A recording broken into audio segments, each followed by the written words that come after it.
কুতিলাল ইনসানু মা আকফারা, মানব ধ্বংস হোক। কেন বললেন? তারপরেই বলছেন মা আকফারা, তারা কতই না অকৃতজ্ঞ, কতই না অকৃতজ্ঞ। আল্লাহ তাআলা মানুষকে যা দিয়েছেন, আল্লাহ তাআলা মানুষকে যেই নিয়ামত দিয়েছেন, এই নিয়ামতকে অস্বীকার করে। আল্লাহ তাআলা বলেন যে যারা শুকরিয়া আদায় করে, লাইন আশরাকতুম লাআযীদান্নাকুম ওয়ালা ইন কাফারতুম ইন্না আযাবি লাশাদীদ। লাইন আশরাকতুম, তোমরা যদি শুকরিয়া আদায় করো আমার নিয়ামতের, লাআযীদান্নাকুম, আমি তোমাদের নিয়ামত আরো বাড়িয়ে দিব। সুবহানাল্লাহি ওয়া বিহামদিহি। তাহলে যারা শুকরিয়া আদায় করে আল্লাহ তাআলা তাদের নিয়ামত আরো বৃদ্ধি করে দেন। কি করে দেন? বৃদ্ধি করে দেন। কিন্তু যারা অকৃতজ্ঞ হয়, ওয়ালা ইন কাফারতুম, এখানে কাফারতুম দ্বারা কুফরি করা না, মূলত অকৃতজ্ঞ হওয়া। কি হওয়া? আল্লাহ যেই নিয়ামত দান করেছেন, এই নিয়ামত পেয়ে আল্লাহ তাআলাকে ভুলে যাওয়া, এটাকে বলে অকৃতজ্ঞ হওয়া। আল্লাহ বলছেন ওয়ালা ইন কাফারতুম ইন্না আযাবি লাশাদীদ, আর যদি তোমরা অকৃতজ্ঞ হও, শুকরিয়া আদায় না করো, নিয়ামতগুলো পেয়ে আল্লাহ তাআলাকে ভুলে যাও, তাহলে জেনে রাখো আমার আযাব অনেক কঠিন। আল্লাহর আযাব অনেক কঠিন। তো এই কথাটাই আল্লাহ তাআলা সূরা আবাসার মধ্যে বলছেন, কুতিলাল ইনসানু মা আকফারা, মানুষ ধ্বংস হোক, নেমো খারাপ, মানুষ কতই না নেমো খারাপ, অকৃতজ্ঞ।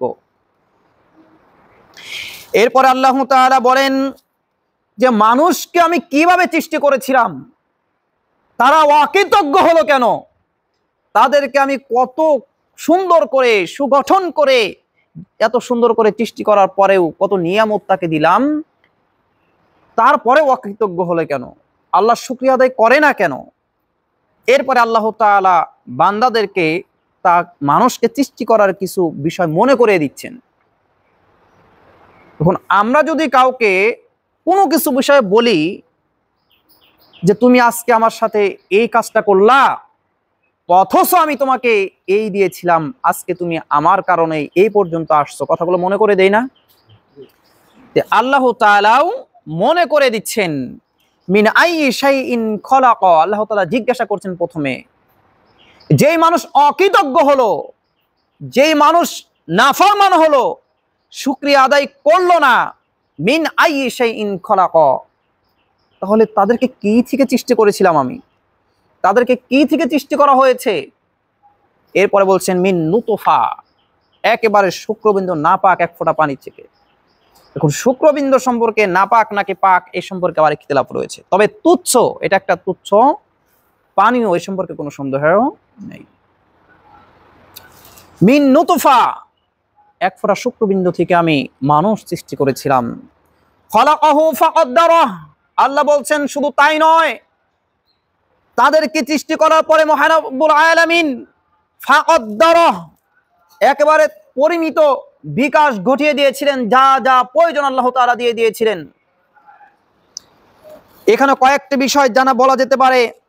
একটা, তারা আকার আকৃতি আল্লাহ তাআলা দান করেছিলেন, যেমন সূরা ৩-এর মধ্যে আল্লাহ তাআলা এর সম্পর্কে আলোচনা করেছেন। আকার আকৃতি দান করেছেন, যেভাবে রাখলে সুন্দর হবে সেভাবে তৈরি করেছেন, সৃষ্টি করেছেন। এরপরে মাতৃগর্ভে আল্লাহ তাআলা খাবারের সুব্যবস্থা করেছেন, সমস্ত ব্যবস্থা মহান রব্বুল আলামিন করে দিয়েছেন। এরপরে রিজিক কি হবে, মায়ের গর্ভেই যে রিজিক, এই রিজিকের ব্যবস্থা করেছেন, সেখানে ঘুমের ব্যবস্থাও করেছেন, জাগ্রত থাকার ব্যবস্থাও করেছেন। বাহির থেকে তার মা কি করে এটা শোনারও ব্যবস্থা করে দিয়েছেন। সুবহানাল্লাহি ওয়া বিহামদিহি, সুবহানাল্লাহিল আযীম। সম্মানিত মা ও বোনেরা, বাহির থেকে মা কি করে, আবার বলছি, মা কি করে গর্ভে থেকে সন্তান সেটাও শুনতে পান, এই ব্যবস্থা কে করেছেন? আবার বলছি, কেন বলছি? আবার বলি যে শিশু সন্তান মাতৃগর্ভে থাকার পরে থাকা অবস্থায় মা কি করে এটা বুঝতে পারে। এখন কথা হলো, মা আপনি কি করবেন? আপনি কি কানে হেডফোন দিয়ে গান শুনবেন নাকি কোরআন তেলাওয়াত করবেন?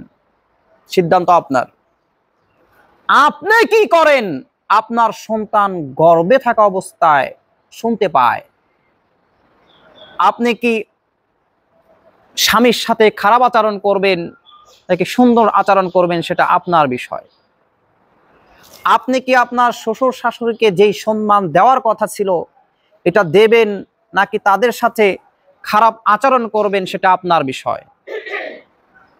আপনি কি ইসলামের পথে হাঁটবেন নাকি আপনি ইসলাম থেকে দূরে সরে যাবেন, মন যা চায় শয়তানের জাল হিসাবে বিবেচিত হবেন, সেটা আপনার বিষয়। তবে মনে রাখবেন, আপনার সন্তান আপনার গর্ভ থেকে শুনতে পায়। শুধু শুনতে পায় তেমন না, আপনি যা করছেন আপনার সন্তান সেটা শিখেও নেয়। আপনি যে আচরণ করছেন এটা আপনার সন্তান শিখেও নেয়। যদি আপনি কোরআন তেলাওয়াত করেন, আপনার সন্তান কোরআন তেলাওয়াতকারী হবে। যদি আপনি সালাত আদায় করেন, আপনার সন্তান মুসল্লি হবে। যদি আপনি দ্বীনের পথে হাঁটেন, তাহলে আপনার সন্তান দ্বীনদার হবে। যদি আপনি ভালো কাজ করেন, দান করেন, পর্দা করেন, আপনি যদি ইসলামের প্রতিটি বিধানকে মূল্যায়ন করেন, তাহলে আপনার সন্তান এই কাজগুলো করবে। পক্ষান্তরে যদি আপনি অসৎ আচরণ করেন, শ্বশুর শাশুড়ির সাথে ভালো আচরণ করলেন না, আপনার কপালে এটাই লেখা আছে। পক্ষান্তরে আপনি আপনার স্বামীর সাথে ভালো আচরণ করলেন না, এটা আপনার কপালে এটাই লেখা আছে, কারণ তারা শেখে। সম্মানিত মুসলিম ইকরাম, বলছিলাম আল্লাহ তাআলা বলেন যে মানুষকে সৃষ্টি করা হয়েছে শুক্রবিন্দ থেকে, খলাকাহু ফাকদ্দারাহ, এরপরে সৃষ্টি করার পরে তাদেরকে পরিমিত সাধন করেছেন, যা যা প্রয়োজন আল্লাহ তাআলা দিয়ে দিয়েছেন। মাতৃগর্ভে খাবার ব্যবস্থা করেছেন, সমস্ত কিছুই করে দিয়েছেন। এটা আল্লাহ মনে করে দিচ্ছেন। এরপরে আল্লাহ তাআলা বলছেন তুম্মা সাবিলা ইয়াসসারাহ, অতঃপর আল্লাহ তাআলা তার জন্য যেই সন্তান মাতৃগর্ভে রয়েছে তার জন্য সহজ পথ করে দেন, তার জন্য পথটাকে সহজ করে দেন। এখানে দুইটা ব্যাখ্যা হতে পারে। একটা ব্যাখ্যা হলো দুনিয়াতে আসার পরে সে যেই পথে যেতে চাইবে আল্লাহ তার জন্য সেই পথ সহজ করে দেবেন। দেখবেন যারা চুরি করে, একদিন চুরি করতে কঠিন হয়, তারপরের দিন একটু সহজ হয়, তারপর দিন একটু সহজ হয়, এক পর্যায়ে সে চুরির উপরে ডকায়েত করে ফেলে, তারপরে আর তার জন্য কঠিন হয় না। আল্লাহ তার জন্য এই রাস্তা সহজ করে দিয়েছেন, কারণ সেটা চায়। যেই ব্যক্তি সালাত আদায় করতো না, এখন সালাত আদায় করে, এক ওয়াক্ত সালাত আদায় করতে ওযু করতে হবে, সে কষ্ট অনুভব করে, তারপরেও আসে। পরের ওয়াক্ততেও দেখা যায় প্রথম ওয়াক্তে যেই কষ্ট হয়েছিল, পরের ওয়াক্তে আর ওইরকম কষ্ট হয়নি, সে দ্বিতীয় ওয়াক্ত সালাত আদায় করে। প্রথম সপ্তাহ যেমন যায়, পরের সপ্তাহ আরো সহজ হয়। এরপরে আস্তে আস্তে সহজ হওয়ার পরে একজন ব্যক্তি মুসল্লিতে পরিবর্তন হয়ে যায়, যেই ব্যক্তি ইতিপূর্বে ছিল কাফেরদের অন্তর্ভুক্ত, অর্থাৎ সালাত আদায় করেনি। অনুরূপভাবে মানুষ যেটা করতে চাইবে, যেই রাস্তায় যেতে চাইবে, রাস্তা দুইটা, একটা রাস্তা জান্নাতের আর একটা রাস্তা জাহান্নামের। মানুষ যেই রাস্তায় যেতে চাইবে আল্লাহ তাআলা তার জন্য সেই রাস্তায় কি করে দেবেন? সহজ করে দেবেন। আপনি পরীক্ষা করে দেখতে পারেন, যে কোনো বিষয়ের উপরে পরীক্ষা করে দেখতে পারেন। ওই যে সবচাইতে কঠিন রাস্তা কি? বিড়ি ছেড়ে দেওয়ার রাস্তা। কিন্তু যদি কেউ চেষ্টা করে, সহজ করে দেবেন কে? ইন্নামা আল উসরি ইসরা, নিশ্চয় কঠিনতার সাথে রয়েছে কি? সহজতা। নিশ্চয় কঠিনতার সাথে রয়েছে সহজতা। প্রথমে যেটা কঠিন মনে হবে, আস্তে আস্তে আল্লাহ তাআলা সেটাকে সহজ করে দেবেন। এক নম্বর ব্যাখ্যা। দ্বিতীয় নম্বর ব্যাখ্যা হলো সুম্মা সাবিলা ইয়াসসারা, অর্থাৎ আল্লাহ তাআলা যেই সন্তান মাতৃগর্ভে রয়েছে, এই সন্তানকে দুনিয়াতে আসতে হবে না, আসতে হবে। এই আসার রাস্তা, এই রাস্তাটাও তার জন্য সহজ করে দেন। সুবহানাল্লাহি ওয়া বিহামদিহি সুবহানাল্লাহিল আযীম। আল্লাহ তাআলা তাদেরকে দুনিয়াতে সুন্দরভাবে আসার রাস্তা সহজ করে দেন। এই দুইটা ব্যাখ্যা এখান থেকে পাওয়া যায়। এখন দুনিয়াতে আসলো, তোমাকে এত কিছু করে দিয়েছিলাম, সব রাস্তায় সহজ করে দিয়েছিলাম, আল্লাহ মনে করে দিচ্ছেন। তুমি ভালো রাস্তা চাইলে ভালো রাস্তায় যেতে পারতে, খারাপ রাস্তা চেয়েছো, তুমি খারাপ রাস্তায় চলে গেছো, আমি এটা সহজ করে দিয়েছি। অথবা তুমি ভালো রাস্তা চেয়েছিলে, চেষ্টা করেছিলে, আমি এটা তোমার জন্য সহজ করে দিয়েছি। সুতরাং সবকিছুই যখন তোমাকে দিয়েছিলাম, সুম্মা আমাতাহু ফাআকবারা, অতঃপর আল্লাহ তাআলা এই মানুষের মৃত্যু ঘটিয়ে দিবেন। কি ঘটিয়ে দিবেন? মৃত্যু ঘটিয়ে দিবেন। ফাআকবারা, অতঃপর তাকে কবরস্থ করবেন। কবরস্থ কে করবেন? আল্লাহ করবেন। এখন কথা হলো, কবরস্থ আমরাই তো করি, তাই না? মাটির নিচে রেখে দেই। এখন যারা মাটির নিচে রেখে দেয় না, পানিতে ভাসিয়ে দেয়, তারা কি কবরস্থ হয় না? যাদেরকে আগুনে পুড়িয়ে ফেলা হয়, তারা কি কবরস্থ হয় না? যারা কোনো কিছুই হয় না, এই জঙ্গলে ঘুরতে গিয়ে বাঘের পেটে গেছে, সে কি কবরস্থ হয়নি? এটাকেই বলে কবর। মৃত্যুর পরবর্তী অবস্থাকে কি বলা হয়? কবর। সুম্মা আমাতাহু, আল্লাহ তাআলা তাকে মৃত্যু ঘটাবেন। ফাআকবারাহ, অতঃপর কবরস্থ করবেন। এই কবরে যখন তাদেরকে দিবেন, এরপরের যে হিসাব নিকাশ আমরা তো জানি, এরপরের হিসাব নিকাশ আমরা জানি। সুতরাং যে এই যে সন্তান, মাঝখান থেকে আরেকটা কথা বলে রাখি, এই যে সন্তান আল্লাহ তাআলা মাতৃগর্ভে দিয়ে দিলেন, এই সন্তান কি রকম হবে, কেমন হবে, আল্লাহ তাআলা ভাগ্য তো আগেই নির্ধারণ করে রেখেছেন। তারপরে ও রাসূল সাল্লাল্লাহু আলাইহি ওয়াসাল্লাম একটা হাদিস বললেন যে মাই ইউলাদু আলা হাদিহিল ফিতরা, যত শিশু সন্তান জন্ম নেয়, যত শিশু সন্তান জন্ম নেয়, ইউলাদু আলা হাদিহিল ফিতরা, বললেন এই স্বভাবের উপরে জন্মগ্রহণ করে। এই স্বভাব বলতে রাসূল সাল্লাল্লাহু আলাইহি ওয়াসাল্লাম কি বুঝিয়েছেন? ইসলামের উপর জন্মগ্রহণ করেন। কিসের উপরে?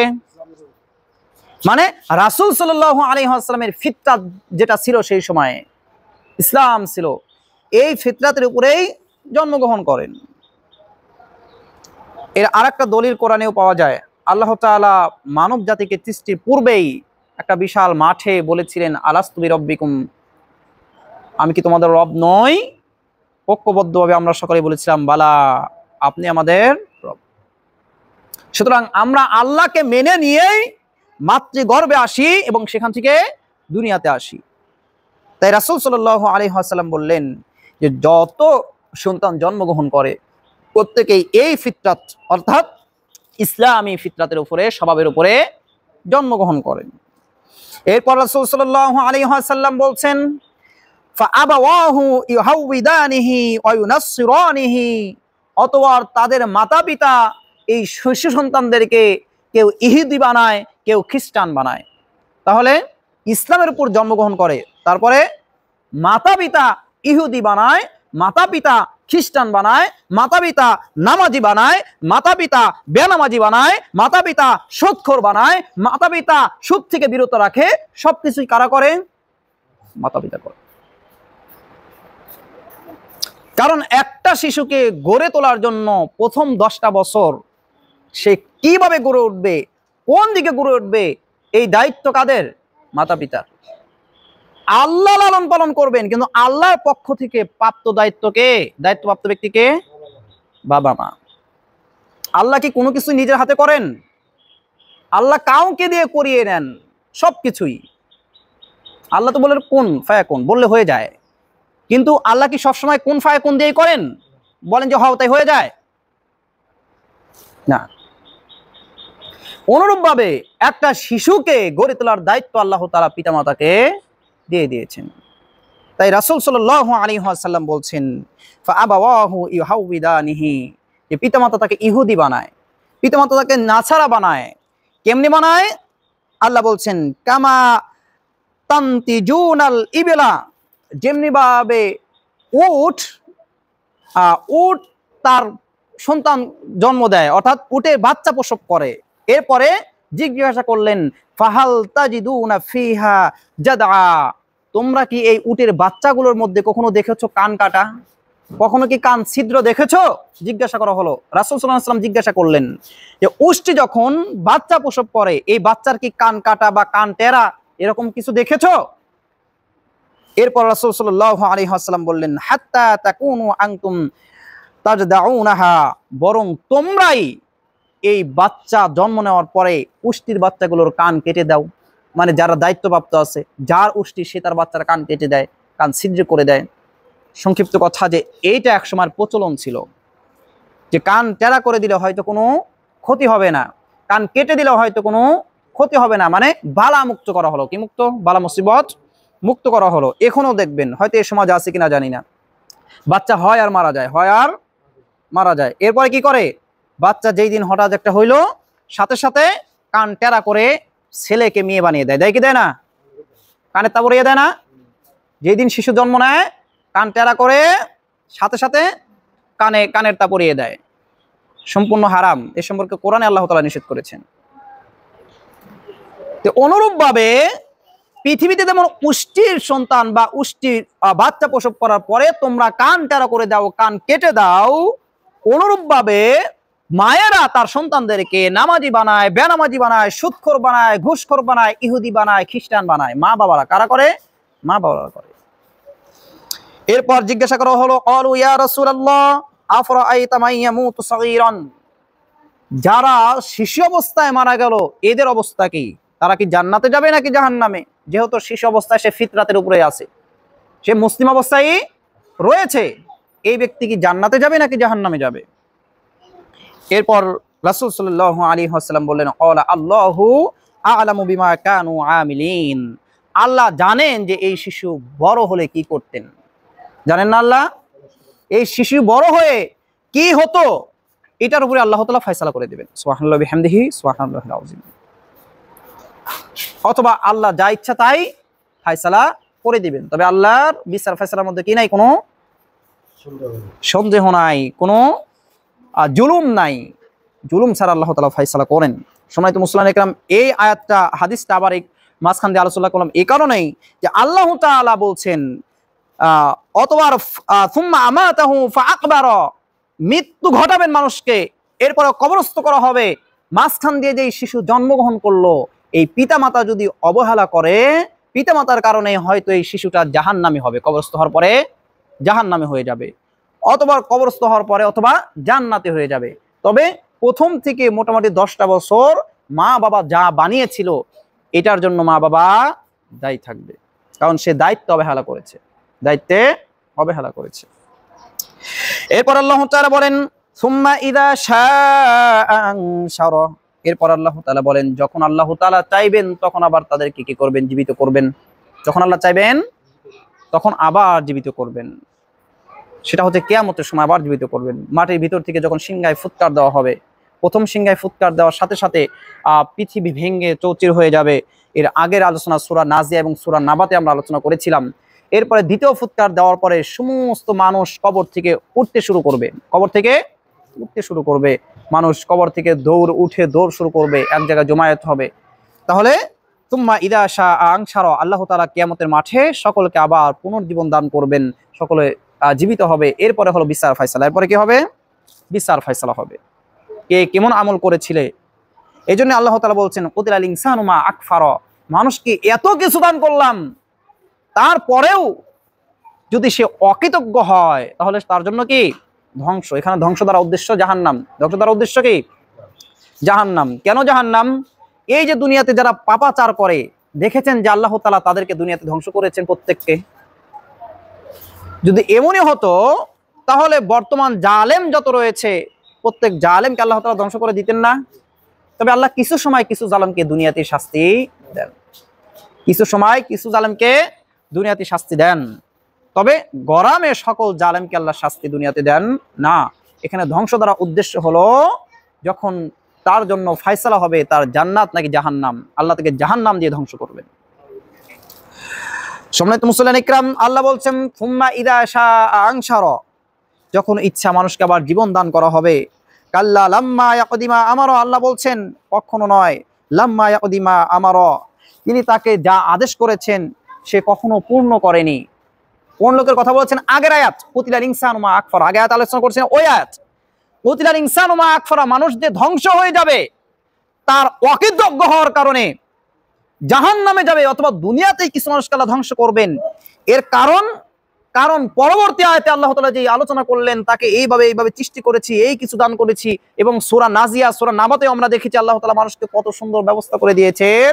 আল্লাহ তাআলা তারপরে বলছেন কাল্লা লাম্মা ইয়াকদিমা আমারা, কখনো নয়, তিনি তাকে যা আদেশ করেছেন তারা তা কখনো পূর্ণ করেনি। মানুষকে আল্লাহ আদেশ করেছেন কি করেন নাই?